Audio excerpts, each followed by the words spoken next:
Assalamualaikum warahmatullahi wabarakatuh. Bismillahirrahmanirrahim. Kisah Nabi Muhammad SAW menerima wahyu yang pertama kali. Sebagai keturunan Bani Hashim, Nabi Muhammad SAW selalu membantu menyediakan air bagi orang yang datang ke Ka'bah untuk memuja berhala. Walaupun demikian, ia tidak pernah mengikuti upacara pemujaan itu. Ia merasa risih terhadap perbuatan kaumnya yang menyembah berhala. Oleh karena itu, menjelang usia 40 tahun, beliau sering bertafakur. Bertafakur ialah mengasingkan diri untuk merenung atau menimbang dengan sungguh-sungguh. Sebelum menjadi Rasul, Nabi Muhammad bertafakur untuk memikirkan jalan keluar agar kaumnya tidak lagi menyembah berhala. Tempat yang digunakan Nabi Muhammad SAW untuk bertafakur adalah Gua Hira. Gua Hira terletak 6 km di sebelah timur kota Mekah. Awalnya, Nabi Muhammad SAW bertafakur selama beberapa jam saja. Akan tetapi, lama-kelamaan ia menghabiskan waktu berhari-hari untuk bertafakur. Tujuan Nabi Muhammad SAW bertafakur adalah agar ia bisa menjauhkan jiwa raganya dari urusan keduniawian. Dengan bertafakur, Nabi Muhammad juga terhindar dari pergaulan dengan orang-orang yang berakhlak buruk. Memang sejak usia remaja, Nabi Muhammad SAW tidak suka bergaul dengan orang yang senang bermabuk-mabukan, foya-foya, dan berjudi. Dengan demikian, jiwa dan raga Nabi Muhammad SAW benar-benar suci. Dalam masa bertafakur ini, keluarga Nabi Muhammad SAW tidak pernah menghalangi. Bahkan Khadijah menyiapkan bekal apabila Nabi Muhammad SAW akan pergi selama beberapa hari. Apabila anak-anaknya bertanya, Khadijah tidak pernah membohonginya. Anak-anak juga tidak pernah rewel apabila ditinggal ayahnya bertafakur. Kadang-kadang salah seorang di antara mereka menyertai Nabi Muhammad SAW ke Gua Hira. Mereka seakan tahu bahwa ayahnya sedang mempersiapkan diri untuk menerima tugas yang sangat berat. Nabi Muhammad SAW baru kembali apabila ia rindu kepada anak-anaknya atau bekalnya telah habis. Dengan bertafakur, Nabi Muhammad membersihkan hatinya, pikirannya menjadi bersih, serta tidak tercampur urusan duniawi. Sepanjang bulan Ramadan, Nabi Muhammad SAW menghabiskan seluruh waktunya untuk beribadah.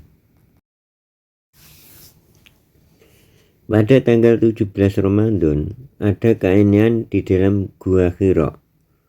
Waktu itu bertepatan dengan tanggal 6 Agustus 611 Masehi.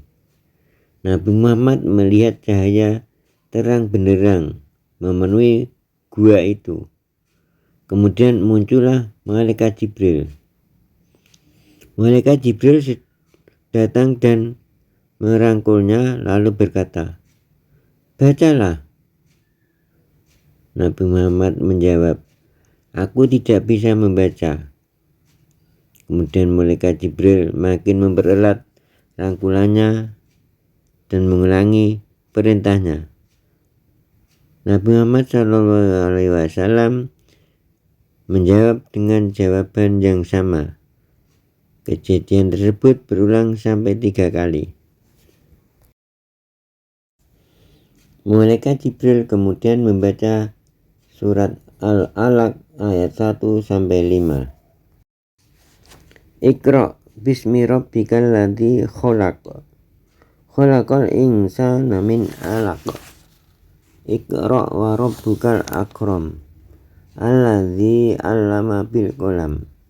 'Allamal insana ma lam ya'lam. Nabi Muhammad SAW kemudian menirukan bacaan itu. Hatinya bergetar. Setelah itu Nabi Muhammad SAW pulang dengan badan yang menggigil kedinginan. Ia segera menemui Khadijah dan berkata, selimutilah aku. Nabi Muhammad menggigil seperti orang yang terkena demam.